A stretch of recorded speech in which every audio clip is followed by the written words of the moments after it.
Hi. Why am I dressed like this? Because I'm a total dork, that's why. It's Halloween tomorrow, and I'm not home in Seattle for Halloween. And normally, Halloween's a big deal for me. We also call it National Cosplay Day. But since I'm not home, I kind of brought Halloween with me. I promised the organizers, though, that I would wear something that's sort of appropriate for the topic. So since we're talking about culturalization, it kind of works, as you'll see as we get into this. So basically what I'm going to talk about is not my work as the executive director of the IGDA. If you don't know what the IGDA is, or IGDA, as most people call it outside the US, we are the International Game Developers Association.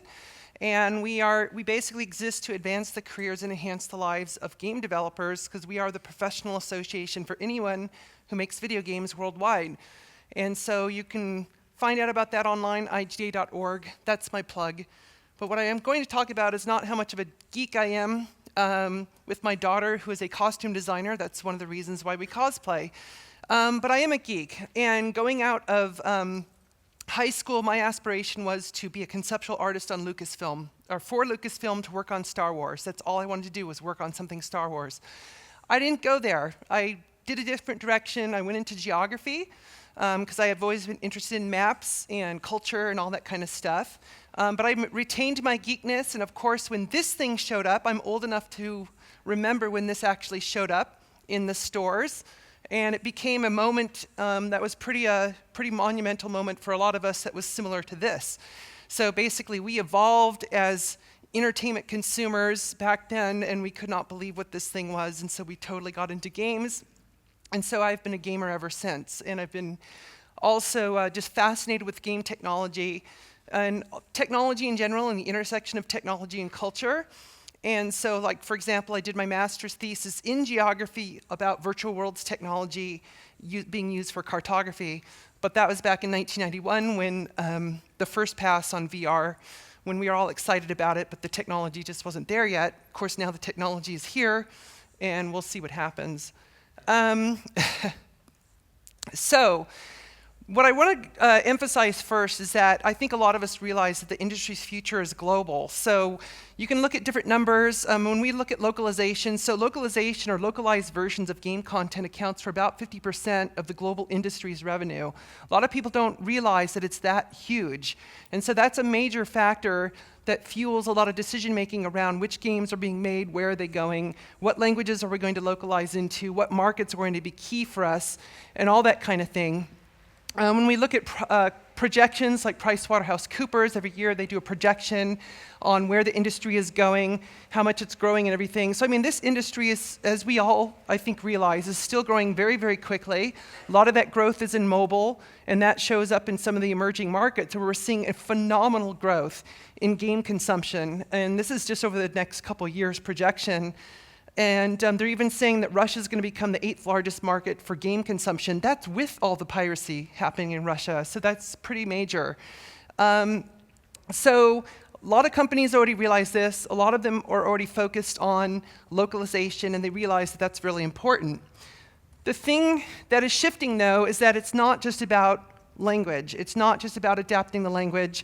We all know that's important. It's always going to be important to do translation. But more and more companies are starting to focus on what I call culturalization. So they're looking at the deeper decision-making that goes behind the game's content. So it's not just making a game in your local language and then translating it and hoping it's successful elsewhere. It's actually designing content that is going to be culturally adaptive and/or it's going to be culturally relevant in different markets. That's a much more difficult thing to do than just doing translation. And it takes a different kind of skill set and a different kind of thinking behind it. So, but it is something more and more companies are starting to do. So let me just illustrate the difference between localization and culturalization. So localization basically makes concepts legible. So here we have a Kit Kat bar in strawberry flavor. The top version's from Canada. You see French and English on the package. The bottom version is from Japan. In Japanese, they're essentially the same product. There's minor differences, but they're both strawberry Kit Kats. So the only difference here is really the localized packaging. But in Japan, what they have done with the Kit Kat candy bar is they have turned it into a cultural phenomenon that does not exist anywhere else in the world. And so you can see here, they have many, many different flavors of Kit Kats. And they've even regionalized the flavors that are appropriate for people's tastes in those different parts of Japan. So you can see here in the North Island of Hokkaido, they have yubari melon and baked corn because that's what people in that region tend to like to eat. Now, I don't know, I've tried some of these, it's not my thing, but that's what they like. And what's really interesting, you can actually get a map that shows you where to collect the different Kit Kats around Japan. And some of my Japanese colleagues have admitted that they've actually done tourism to collect Kit Kat bars. What's really interesting is that if you know anything about Japanese culture, it does tend to be a collector's culture, so it's not a surprise that Pokemon came out of Japan, because it's very much core with the Japanese culture. So what we're trying to do when we do this culturalization exercise, and we'll get into the whole, a lot of the complicated issues later about sensitivities around it. But what we're trying to do is take the game worlds that we're creating and somehow adapt them to the local worldviews into which our content is going to be sent. And so for me, from my perspective, it's something like a gene splicing exercise for content, where we've got this zone of potential incompatibility or compatibility. So we're looking for things that are going to be compatible and enhance the experience for local markets, or we're going to find things that are going to be incompatible and make our games not viable in the market. And ultimately what we're trying to end up with is culturalized content. It's content that's going to work, and hopefully it's something that you've designed it so well, or you've made sure that there's things in the content that are not going to be a problem, so that it's not going to kick the game player out of the experience. And so while they're playing the game and all of a sudden they see something that they don't like from a cultural standpoint, and they're saying, this sucks, I don't like this anymore. But we'll talk about that in a bit later. There's generally two types of culturalization that I have identified. So reactive culturalization is usually when we go through and we look for things that are going to be potentially problematic. Now, this is most of what I get paid to do, because most companies are more concerned about the negative things than they are about the positive things. So, and I've got a lot of examples. I'm just doing all the talking part right now, the boring stuff. Whoa, let's go back. The downside of using a, wow, that's really way too far back. This is the downside, what the heck, of using a surface, is because it keeps reacting to my gestures. Okay, sorry about this. So, proactive culturalization, on the other hand, is where we actually look for content elements that are going to enhance the experience for the game player on a local basis. So, for example, when I worked on Forza Motorsports, when we released the different language versions, we had different car sets for the different language versions. So, like the Italian version had mostly Italian cars, whereas like the US version had a range of cars, but it had, of course, all the American muscle cars, because Americans want to play the Mustangs and the Corvettes and all that kind of stuff. Now, of course, you could get through DLC, any player anywhere could get all the cars, but we had a default set that was supposed to appeal to that particular local market. Now, here's a couple examples. So, reactive culturalization, I'm sure everyone know what this is, Fallout 3. So here we have the post-apocalyptic Washington, D.C. landscape, and you've got, of all things, a two-headed Brahmin bull wandering this landscape. It's a mutated Brahmin bull. You can eat it. Of course, you get radiation. This one content element made this game not viable in India, because the Brahmin bull is sacred to the Hindu faith. And there's actually laws in India that protect Brahmin bulls, the real ones, from being harmed in any way. And so because of that level of sensitivity, they did not want to take the risk of selling this in India, because you're basically taking a sacred animal and mutating it and using it in a way that is inappropriate in that culture. Now, unfortunately, when we went back to Bethesda, we said you could, in my poorly photoshopped horse, you could have used any other animal in this context. Just swap out that content element, a horse, giraffe, I don't know, it doesn't matter. Almost any other animal would have worked, but they just said they didn't want to do it because they didn't think India was a very big market, which is really disappointing at the time, because you've got India, this was one of the biggest games of 2009. You could have easily picked up so much mind share in the Indian game market by releasing this title. There's something to be said about being first, even though there's like, well, India's not a very big market, but it is big in terms of numbers, and it is growing very quickly. So it's a lost opportunity. Now, proactive culturalization, here's another Indian example where Marvel Studios partnered with a local comic company to design an Indian version of Spider-Man. Now, you can see here how they did the design where from the waist up, he's pretty much Spider-Man, and from the waist down, it's a very, cultural adaptation of Spider-Man. Now, it was well received in terms of the intention of this, but the only problem with this particular intellectual property is that, and it's one of the problems when you are dealing with very well-known intellectual properties, is that what the people in India wanted was Peter Parker. They want the Peter Parker in New York City. They don't want this other character going around Delhi, even though they appreciate the effort, but ultimately this is what they wanted, the original. And so that's why that particular project didn't quite do so well. So when we look at degrees of culturalization, so basically the first thing we're trying to do is avoid disruptive issues, because you want your game to stay in the market. You don't want it to be kicked out for any particular reason. The second level is to do translation and to use world-ready code. And the third level is to try and provide locale-specific options. In other words, you do reactive culturalization. Then you do what is traditional localization and internationalization of the code in the back end, using things like Unicode and all that. And then the third level is proactive culturalization. If you want to really make it simple, you want to make it viable, you want to make it legible, and make it meaningful. And there are increasing levels of difficulty in each one of those, or increasing levels of work that it takes. And the third one is not easy, because it takes a lot more understanding of the local culture and what people really want.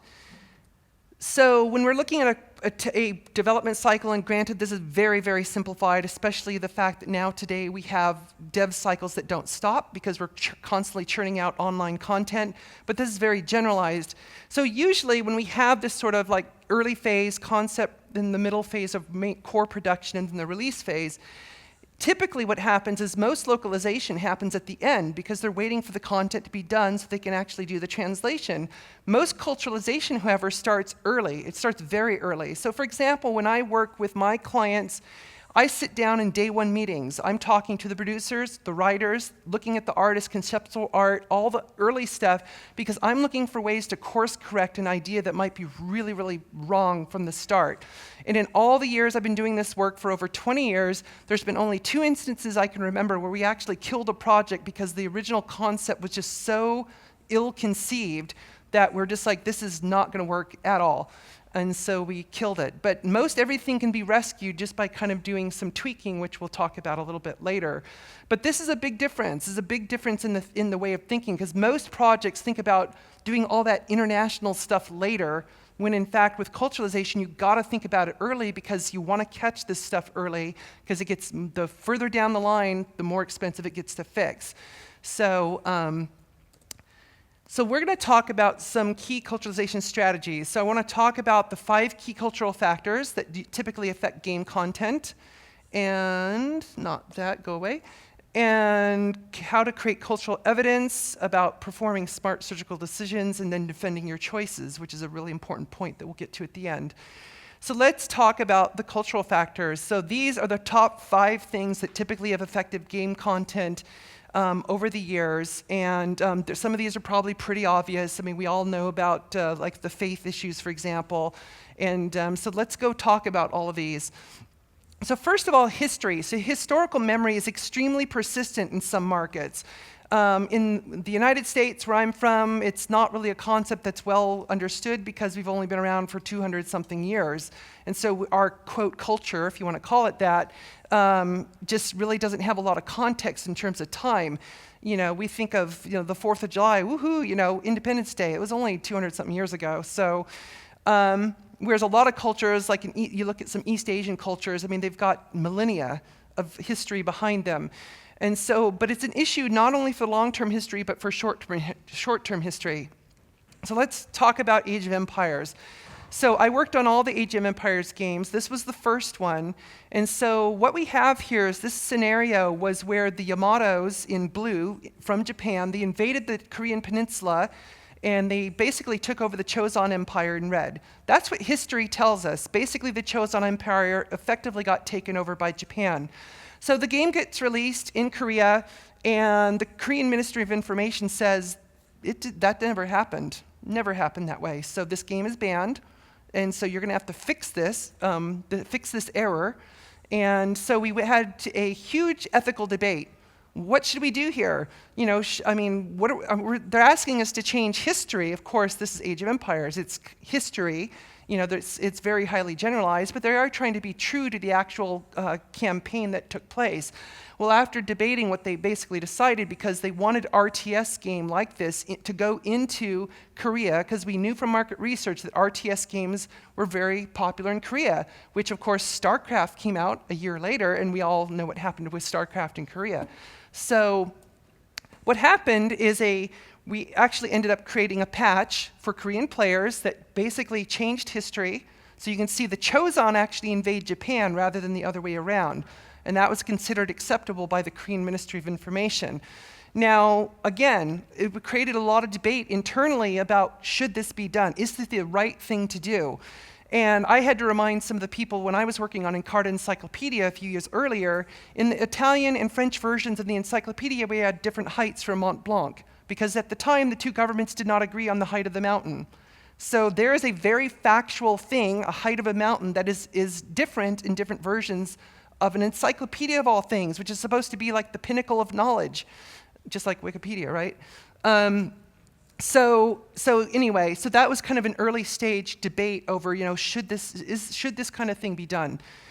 A more short-term example, so recent history can also be sensitive too. So when this game, 6 Days in Fallujah, was created, which recreated the very controversial and bloody battle of Fallujah in Iraq in 2004, Konami was set to publish this game, but a lot of people, especially in military capacity in the United States, were really upset about this for a couple of reasons. One is because the war was still taking place, and two, because this was a controversial battle. There was a lot of casualties on both sides. There was even allegations of use of potential chemical warfare with the US using white phosphorus and so on and so on. So at the last minute, Konami pulled out, and to this day, this game never got published because people felt it was too close to home.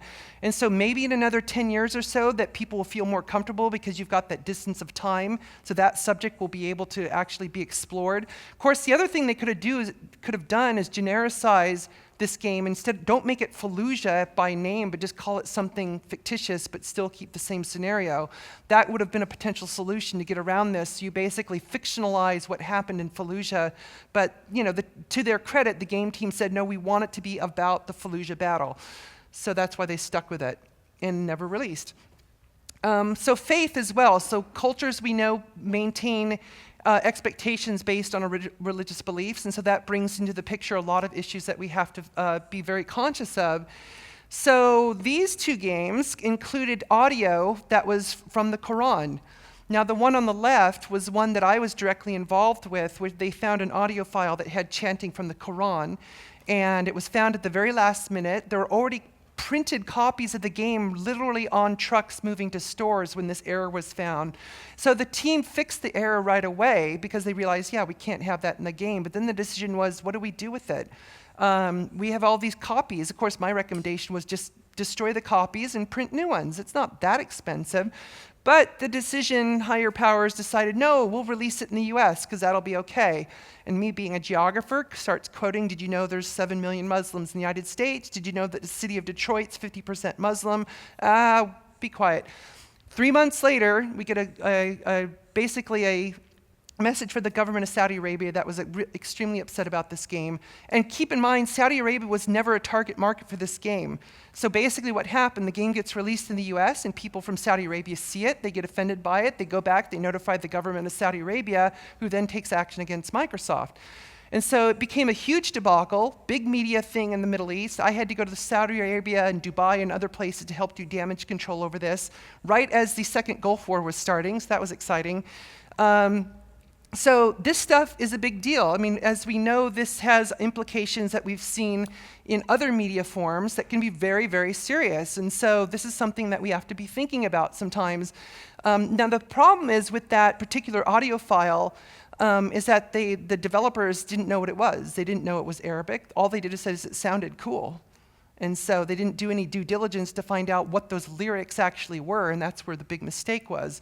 Little Big Planet did something similar, but they actually delayed release of Little Big Planet and they fixed it. But then they did a press release that basically said that this is why we're fixing it, and they still got a lot of flack for it because they actually told people that they're fixing it because of that issue. And so some people were happy that they fixed it, but other people were like, you should have never put it in there in the first place. You should know better than that.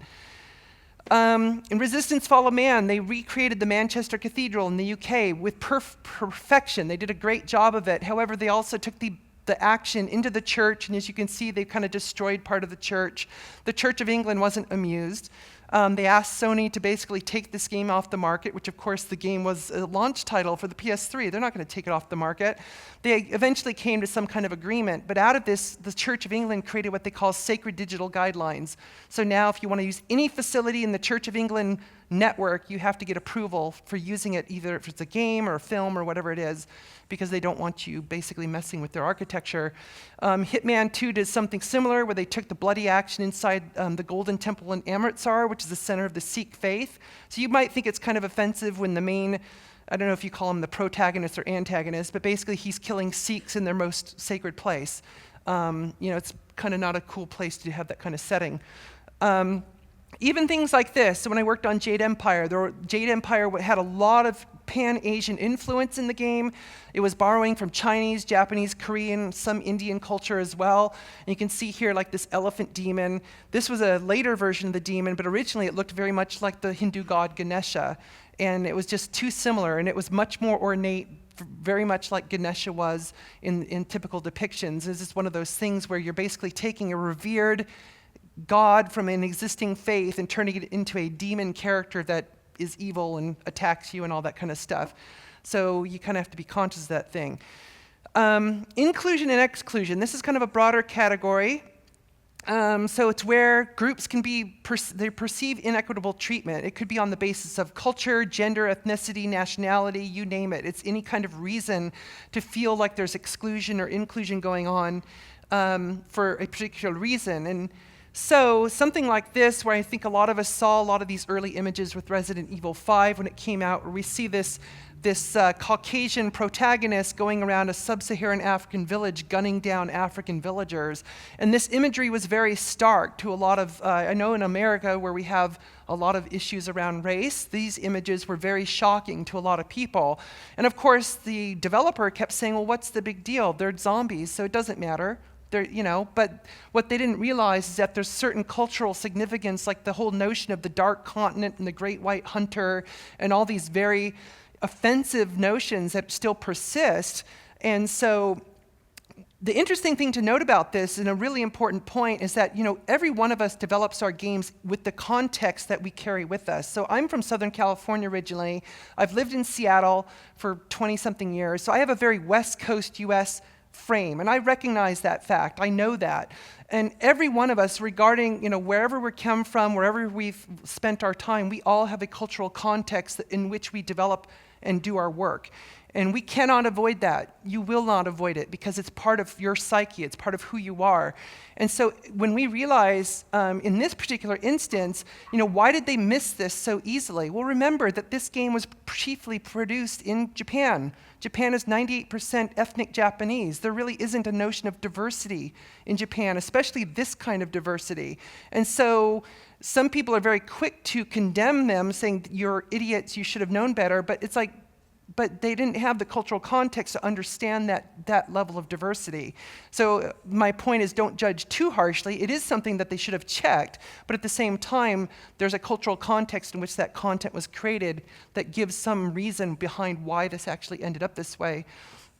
Something like this, the game Pocket God on mobile, if you've ever seen this game. If you haven't played this game, it's exactly like it sounds. You've got these little brown-skinned, grass-skirted, bone-in-their-hair, indigenous pygmy people with little sharp, pointy teeth, and you basically torture them.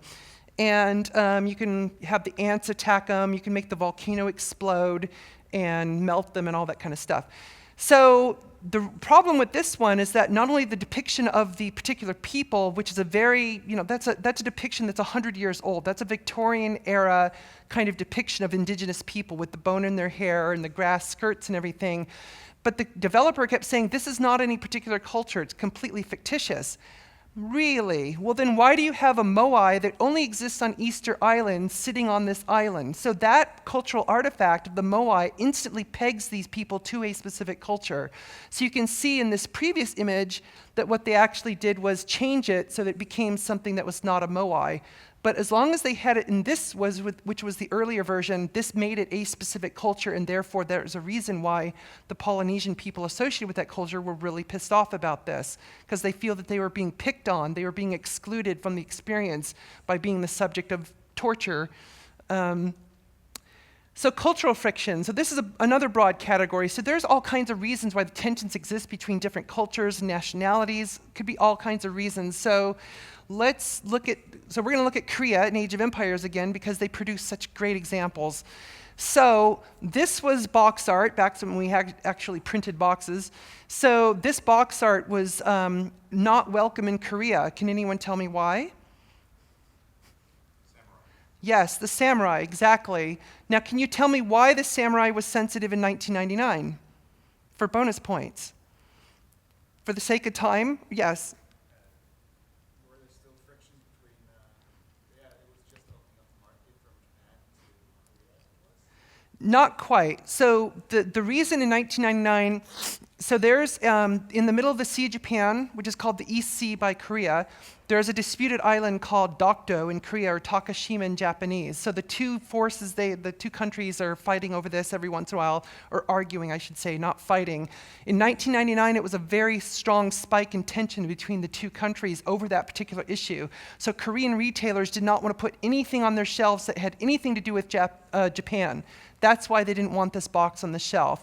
And so what happened is when the expansion pack came out, most of the world saw the one on the top right, but Korea got to have the box art in the bottom right because they had a Korean general front and center to sort of make up for the Japanese samurai. What's interesting is this stuff still happens today. So like there's off the northeastern coast of Taiwan, there's islands called Senkaku Islands in Japanese, or Diaoyu Islands in China. China and Japan are going at each other over this disputed island, and about 3 years ago, the sales of Japanese goods in China saw at least a 50% drop. Sony, Toyota, Honda, all these Japanese brands saw a huge deflation in China because they were at the height of a protest over this island, disputed island issue. So that's the kind of thing that can completely broadside your marketing plans and your release plans. It's like, what the hell does this disputed island have to do with my game? But this stuff matters. This stuff kind of bleeds into and affects that kind of the issues in the content. Other things like this, gestures, one of my favorite topics. So, when I can go to parties and do this to people and just like flip them off in all these different ways. Gestures are very contextual. They're very cultural specific. So like I worked on all the Dance Central games because I look for gestures and body language that could be potentially offensive. So for example, one of the issues we had is if you've ever played this game, after you finish dancing, there's always an end pose. And so one of the end poses that they kept using was this, the open palm, which in Greece is called the motsa, which is basically the equivalent of this.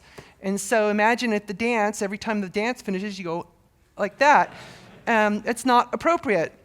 So right here, there's dance moves like this, which, is usually rock on, which is what the intention was here, but it also in Texas means hook 'em horns for the University of Texas. In Italy, it can mean I'm sleeping with your wife. There's all kinds of things like that.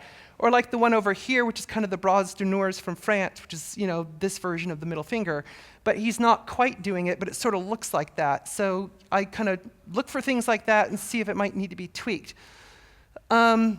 So I got to work on something Star Wars finally. I worked for years on Star Wars: The Old Republic.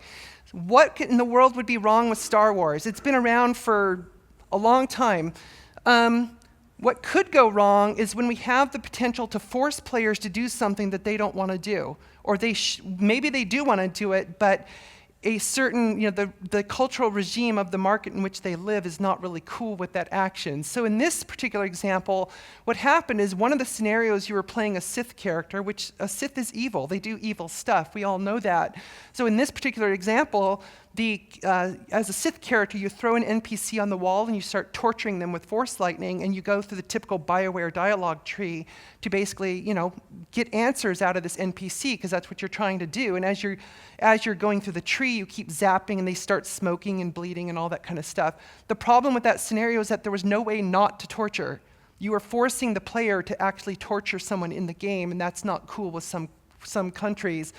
Ideally, it wouldn't be cool with any country, but so that basically, how do you fix that? Well, you got to stay true to the IP in that case. That's what Sith do. If to have them not torture would not be true to the character, but because we are human beings living in a real world, we had to engineer a way out of it. So, like, there was a way to actually pay the NPC. So you just pay them money and get the same result, rather than just torturing them. And so you have to engineer things like that, and that kind of forms a compromise so that you can get around that issue. And of course, geopolitics. So geopolitics can always be a particular fun thing to do, or that will affect your content. So this is when, usually at the government level, when a government wants to reinforce the fact that they own certain territory, and they will do that in the game. It kind of alludes to the Age of Empires example with the Choson Empire, even though it's a historical example. But with China, which is very well known for doing this, so in this game, Hearts of Iron, which takes place in World War II, if you ever played the board game Risk, Hearts of Iron is basically like Risk. You're trying to take over the world in different chunks. Now, China banned these games because, because Tibet and Taiwan are not being shown as completely as Chinese territory, which is interesting comment because you can see China's divided up into all kinds of pieces, but they particularly did not like the fact that Taiwan and Tibet were different colors. So they banned the game, and what I find fascinating about this is that, of course, World War II is when this takes place. The People's Republic of China did not exist until 1949. So the Chinese government today is banning a game because it basically invades their sense of sovereignty even before their own country existed. And there's a lot of reasons for that, but it's kind of fascinating that they're basically enforcing their sovereignty over territory even before they existed. So, yeah. In this example, another one involving China. So this is just an innocent option list in Ninja Gaiden. So what could be wrong with that? Well, when you go there and you select your country, and in this particular case, you have the Taiwan flag, and they also use the term ROC, Republic of China. Now, to say Republic of China for Taiwan is a very political statement. That's the term used for the independent Taiwan. And so that's what it used to be called. But to call it Republic of China now and to use that term in a product shipping to China, you will get instantly banned. If you use the Taiwan flag, you will be instantly banned. And so in this case, like, how do we fix this? Well, we did this quick little fix like this. So we said country/region. And then we used the name Taiwan because the name Taiwan is used both by China and it's also used by people in Taiwan. So it's kind of a compromise. So you say, is Taiwan a country or region? Not my problem, let the user decide, because you've given them two options, country/region. So if you're, you can decide for yourself. If you can push that kind of decision or the perception over to the user side, that saves you so much trouble in these kind of issues. And of course, you can see I removed the flag.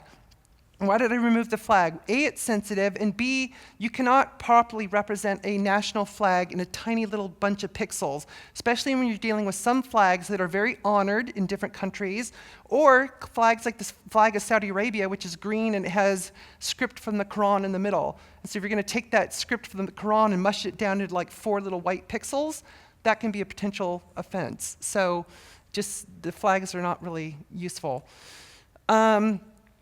Korea, I'm sorry, I'm not trying to pick on Korea, but it's like there's a reason. It's because the Korean government is very protective of their culture, to their credit. I mean, it's kind of cool that they are they're very proud of their culture, but at the same time, it yields a lot of great game examples for me. So all of these games at one point were banned in South Korea, and the reason they were banned is because they portrayed North Korea as a villain, as an antagonist. And so excuse me, so the South Korean government there's long-term plans to reunify the North and South, just like what happened with Germany and all that kind of stuff. Whether or not that's ever going to happen, we'll wait and see. But eventually, what happened is these games, a lot of Korean players protested against the government and said, this is a free speech violation, we should be allowed to play these games. And eventually the Korean government agreed with them and allowed them, so now you can actually play these games in Korea.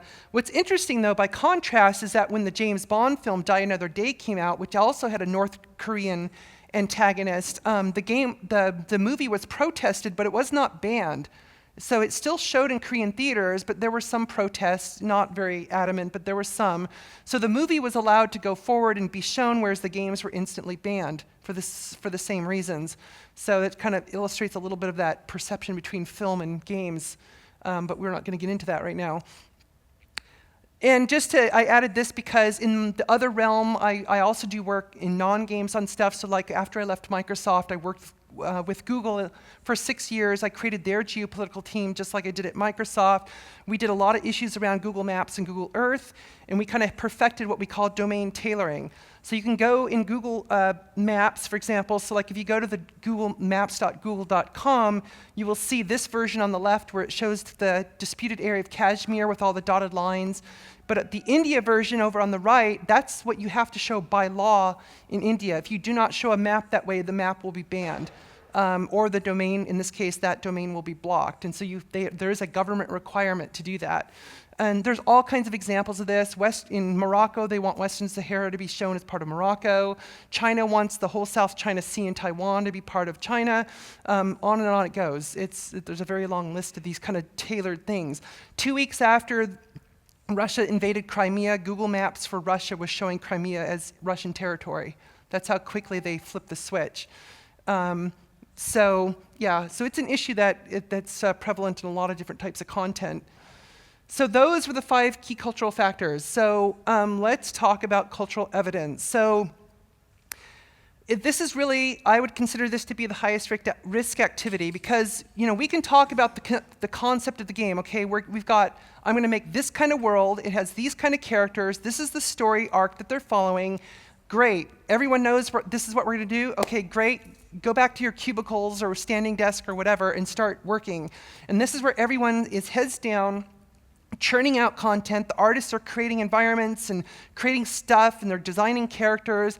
And this is where we tend to just draw upon whatever's in our brains or whatever we're researching to create the look of the characters, the look of the world, creating banners for clans and putting icons on the banners and all that kind of stuff, which is great. That's kind of the core game development. But it's also really risky because we just start drawing upon things that we may have seen and we are not always discerning about exactly what choices are being made. And a lot of times it also involves a lack of logical consistency. So sometimes I've seen things added to a game that I'm just like, WTF? I'm like, why is this in the game? This doesn't make any sense. And I'll have an example of that in a minute. Another thing too is frankly, don't be lazy. I think it's really important to create with purpose. And I know this can be really hard because one of the reasons this becomes an issue is because the production schedules get so tight and there's so much time pressure. And like an artist, for example, will come in the morning and say, I've got to create all of this stuff by the end of the day or by the end of the week or whatever, and there is so much pressure to get it done, so they basically just churn out the stuff as fast as they can, and they are doing their best to be original. They're doing their best to have their own inspiration, but sometimes you just have to borrow, and I don't mean they're explicitly stealing. I mean they're borrowing from what they have in their head. They don't really have much time to discern, and even the review cycle, like if there's an editor or someone else who's supposed to look at the work, they're under the same time pressure. So they'll often, this looks good, that looks good, that looks fine. And that's a lot of times where these little issues will slip through. And the other thing that's really important is how they slip through is that people do not ask questions. They don't ask, what does that symbol mean? Where did that come from? Why does that character look that way? Why does that faith system in your fantasy world work like that? And it's kind of like get down to the nitty-gritty. And of course, I understand to ask a question means to stop for a minute and to think about it and to ask the question. And a lot of times, this also treads on that issue of creative artistic license, and I understand it's a very sensitive issue in our industry and in every creative industry, because a creative person does not want to be told that their work is wrong or it's not appropriate. I've had many, many discussions with artists and writers and whatnot over the years where I will point something out to them and I'll say that's going to be a problem. And depending on what it is, I mean, sometimes I get this level of incredulity where they're just like, I'm not a racist. You're calling me a racist. I'm not a racist. And I'm like, no, I'm not calling you a racist. I'm just saying you're drawing upon your cultural context. You're using what you know. You're under a lot of pressure. You're trying to get this done, but nobody stepped back for even a moment to ask, is that okay? Is that going to work for this world? And it's important for that somebody ask that question. And so sometimes that's exactly the role that I play when I'm brought in to do my culturalization work, is I'm the one who asks the question. And sometimes that actually works better because I'm this neutral third party from outside the company. I just come in and I just say, yes, no, maybe fix that. And, and they're just like, oh, okay. So here's an example. So in this game, Cameo on the original Xbox, you can see here, now Cameo, if you don't know the game, it was a complete fantasy world. It had nothing to do with our real world here. And so in this particular section, you can see there were some wooden crosses on the side of the road. And so I asked the artists, what are those supposed to be? And they're like, well, they're graves, of course. I'm like, really? So if there's no Christianity in this universe, this is a completely fictional universe, why would there be wooden crosses in this world?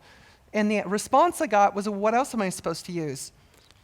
I'm like, you're the creative person. Make something. Figure out what a grave marker for this world would look like. And so that's where it's just sort of borrowing something that works, because and granted, I understand why they did it, because it pretty much will give an instant connection, although of course if you're a player in Japan, that's not what grave markers in Japan look like. That's not what grave markers look like in the Arab world, and so on and so forth. So, you're pegging it to a very specific culture. And in this instance, it's not logically consistent with this world, and it doesn't really work as a content element here. Also, so performing smart surgical decisions is really, really important. So I really, really respect the creative vision of the people I work with. I really honor it, and I treat it very, very seriously. So my job is to make the most minimal change to the least amount of content. That's what I try and do. I am not out to destroy the game or to flip the table and ruin the whole concept. My job is to look for the one thing or the couple of small things that might need to be tweaked or revised to make sure that this content is going to be enjoyed by as many people as possible around the world, because that's what I'm striving for. I want people to love this content. I want them to enjoy it as many places as possible. So this character, if you know who this character is, this is the Arbiter from Halo 2, who showed up also in Halo 3 and elsewhere. The original name of this character was the Dervish. Now, Dervish is a title from Sufi Islam. It's a very specific title in the same way that Pope is very much associated with Roman Catholicism. So the title Dervish, I saw this as a potential problem.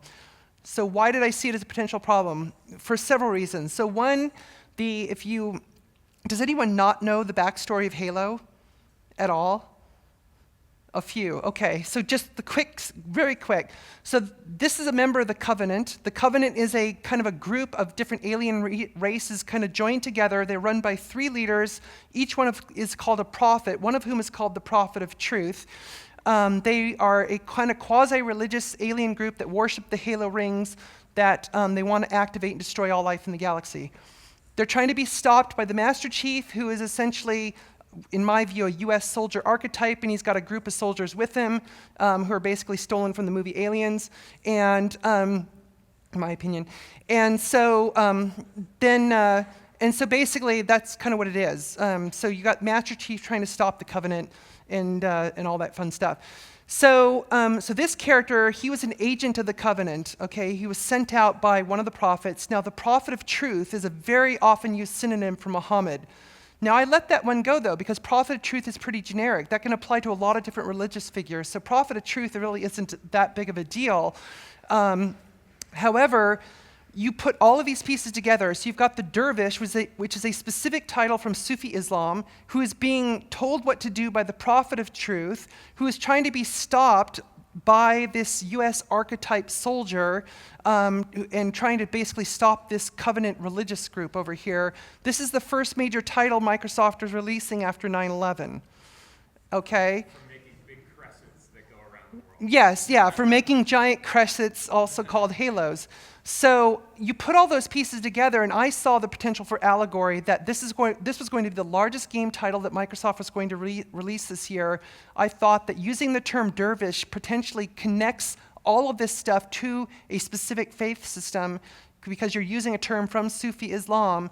And so my recommendation was to change the name. That's it. And there's nothing else in this game that's a problem. In fact, I love Halo. I'm a total Halo geek. I got to play the mission 1 of Halo 5 before I left on this trip. So what we did is eventually got the name changed to Arbiter.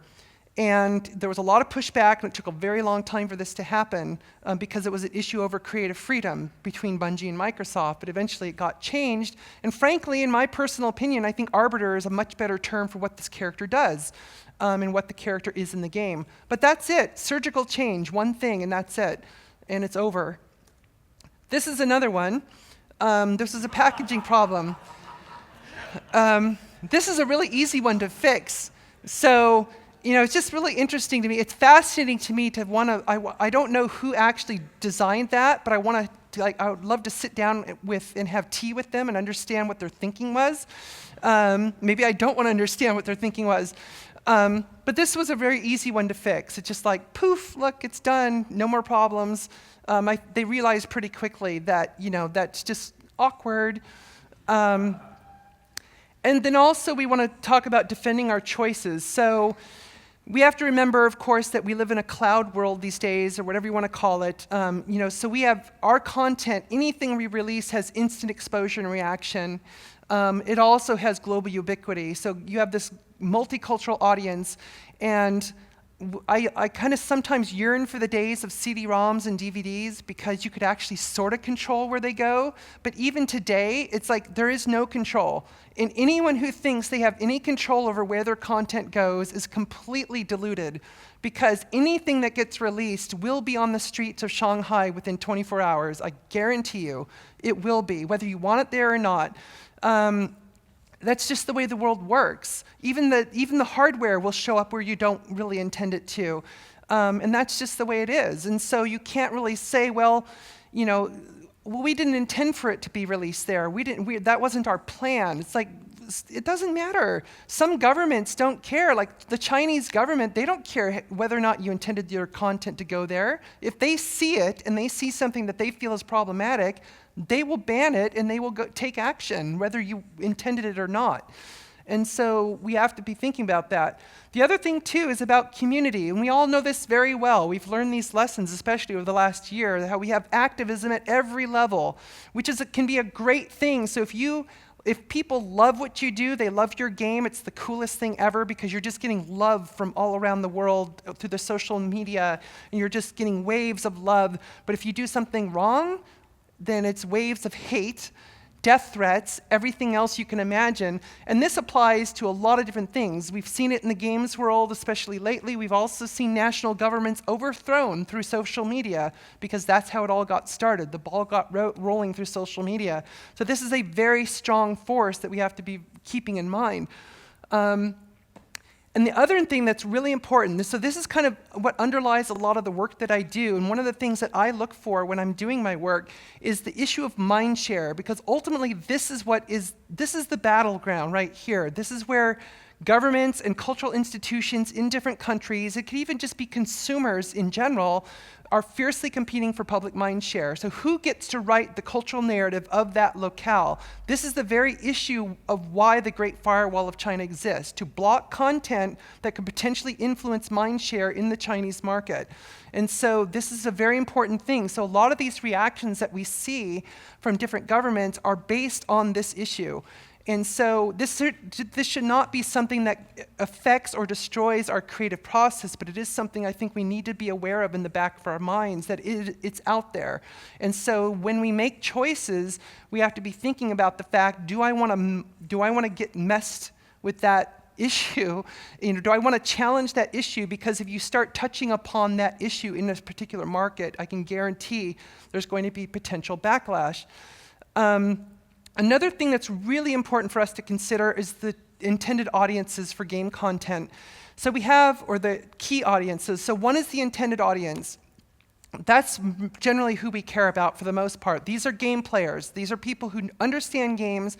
They understand content. They know the content, the relationship between content and context. So for them, if they see something offensive in the game, even offensive to their culture, many times they don't really think about it. They don't care, because what they care about, does this game suck or not? That's what they're thinking about. But the people who don't think that way are the unintended audience. So these are usually the non-game players. They tend to be people like politicians, clergy, older parents. I won't say all parents, because a lot of us today who are parents, we grew up with games, so it's not a problem. But the unintended audience are the ones who often will see these things out of context, like some of the examples I've shown, and they have a knee-jerk reaction like, oh my God, this game is horrible, this game is evil. It's kind of like the reaction that Grand Theft Auto has had as the poster child of an evil game, how they see little snippets of things that the main characters in Grand Theft Auto do, and they have this reaction like, this is horrible and it must be stopped. But they don't understand that there's a whole reason why all that happens. And in general, going back to the proactive and reactive culturalization, generally speaking, the proactive culturalization that we do is to appease the intended audience. We want to enhance the game player experiences with things that are going to be more culturally relevant to them. The reactive work is mainly to prevent the unintended audience type people from reacting in a way that we don't want them to. That's a generalization, but that's kind of how it breaks down. Lastly, freedom of creativity. This is super, super important. I love this quote from Salman Rushdie, and if you don't know who he is, look him up, because he has a lot to say about writing content that's viewed as offensive. But I think this is a really important point. So it's really important to exercise your creative vision. I can't underscore that enough, but you cannot expect that vision to align with other cultures. It's just not always going to happen that way. So you have to decide what's more important to you. Is it art or is it commerce? Are you trying to make money off your game, or are you just doing it for self-expression? If it's self-expression, to be honest with you, I do not care at all what you make. I do not care. You can make anything that's the most offensive, vile thing on the planet. I don't care, because that's your right. That's your freedom of expression, because games are an art form. That pure and simple. However, if you're trying to make money off it, then basically everything I've been talking about for the last however long applies to you, because now you are subject to market forces, and market forces are what play into all of these issues that I've been talking about. And so every one of us in this room, I think, who want to be game developers or are game developers, we're in it. We don't do it strictly for the money, but I'm saying we are hoping to get some return on our investment of time and effort. We want something out of it. We're not just going to release art pieces for the fun of it. Maybe on the side once in a while. But this is a really important thing to understand and to weigh this when we're doing our work. So most everyone I talk to wants something out of it in terms of revenue. So weighing this is really important. And you have to weigh for yourself and for the company you work for, whether it's your own company, your indie company, or whether it's the larger company you work for, where do you draw the line? What's the line you're willing to not cross when it comes to these issues if you're getting pushback? Like, for example, if you get pushback from the Korean government on a historical issue, are you just going to say, no, we're not changing it, that's the game? And so are you willing to give up the Korean market in order to take your stand? And so you have to make that decision. And it's not an easy decision to make. So there you go. We've got a few minutes, I think.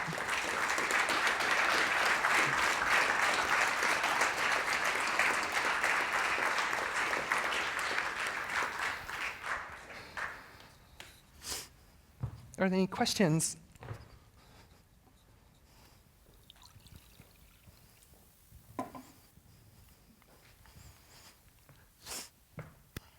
You mentioned that two of the projects you've been on was killed because of a problem in the core concept. Could you go into more detail about those cases?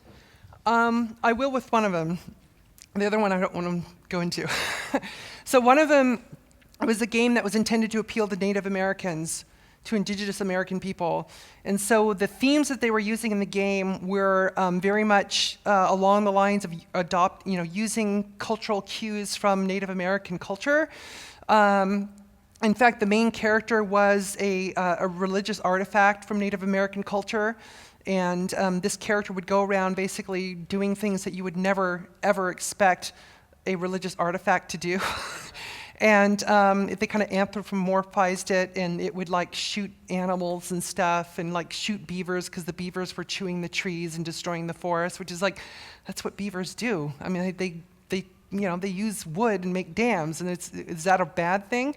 It was just really bizarre. And so, by analogy, it was kind of like, would you imagine a game where you have a crucifix or a Star of David running around with arms and legs and, doing stuff? And it's like, probably not.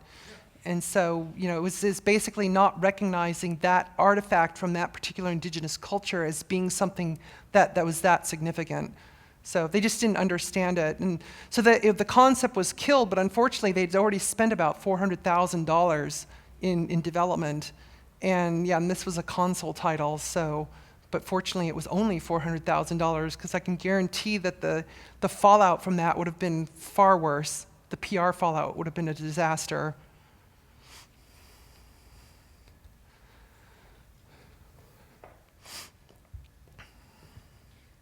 Thanks for the talk. That was really, really interesting stuff. What can you do to guard against coincidence? Because on Alien, we named our station Sevastopol Station, and we had all the textures and all the dialogue and everything in the game and cutscenes recorded with that stuff. 3-4 years into development, Russia and Ukraine kicks off, and then we see news reports saying, "Oh, and Sevastopol port has been captured," and we're like, "What?" What can you do aside from lots of research to guard against that? Well, one thing that really helps with that is make sure you can document when that decision was made.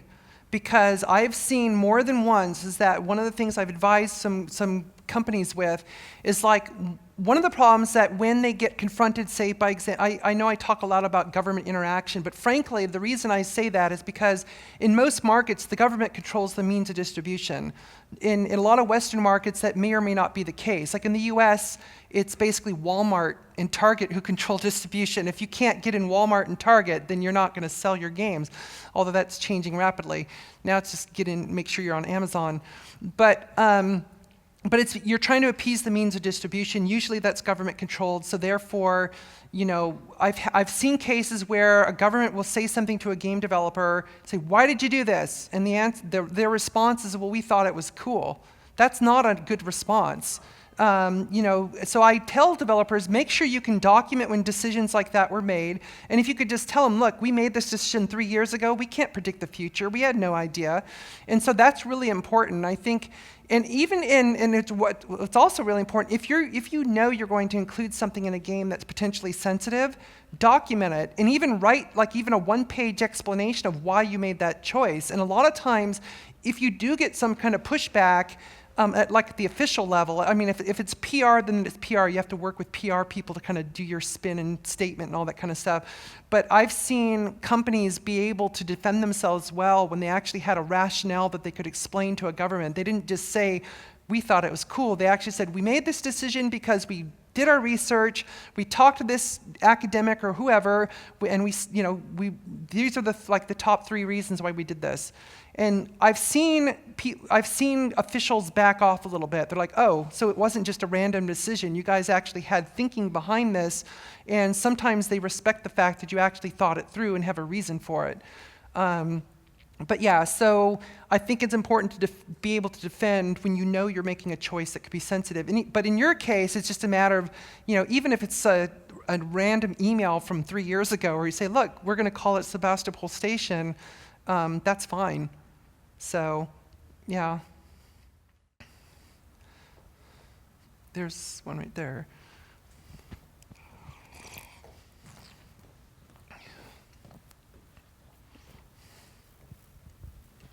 Yeah, thanks for a very informative talk here. Thanks.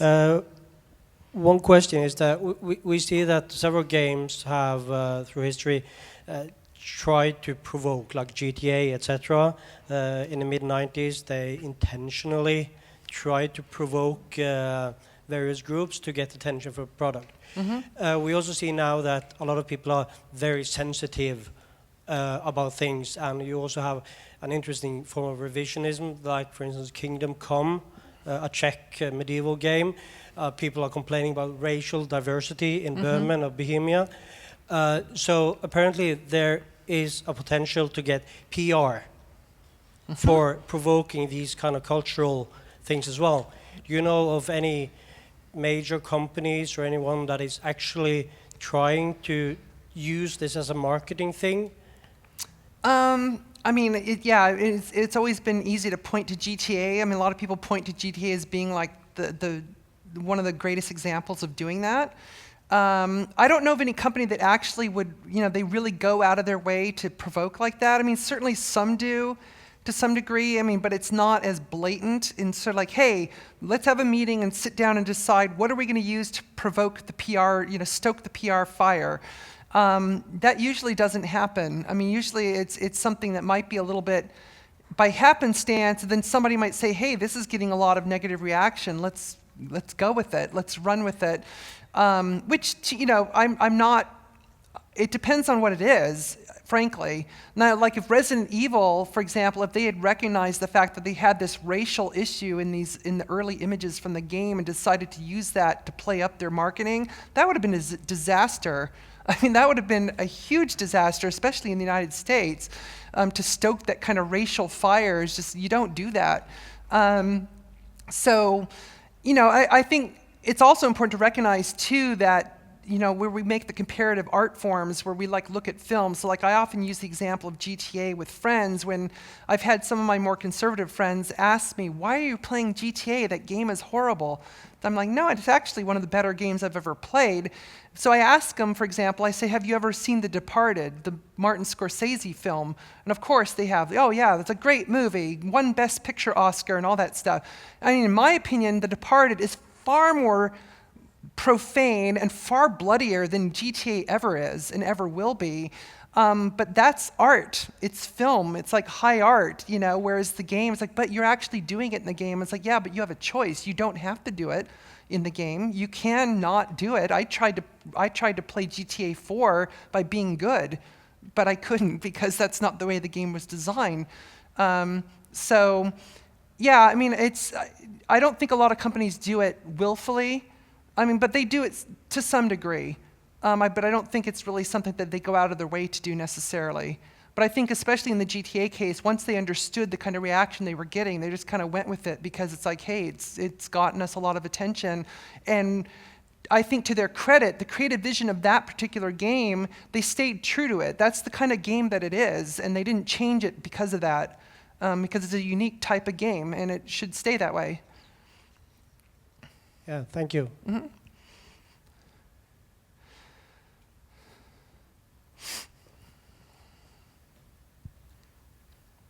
So if I was going to try and make a game that takes two different cultures or that are close to each other, one example would be like in the newest Civilization game. There's like Franco-Iberian, they sort of mesh together. What would you, if you want to try and make something more, if you want to have something that has both cultures, what would you say are like the initial steps for starting this process? Well, I think what you have to do is you have to really think through, how are you going to combine them? What elements, that where it starts to get into that inclusion-exclusion issue, because it's like if you're going to combine a culture or combine two cultures, it's like, are you going to keep everything, or are you going to take only certain things between them, and what things are you going to take? And you have to understand what things are most important to each one and probably keep both of those, and the stuff that's not as important. This is the kind of issue we faced on Jade Empire, is because we were drawing, basically, like I said, it was supposed to be Pan-Asian, where it was combining Chinese, Japanese, Korean, and Indian culture, but the way the initial the initial imagery was very much, I would say, 80% Chinese. Then you had a little dash of Korean and dash of Japanese and a little bit of Indian in there.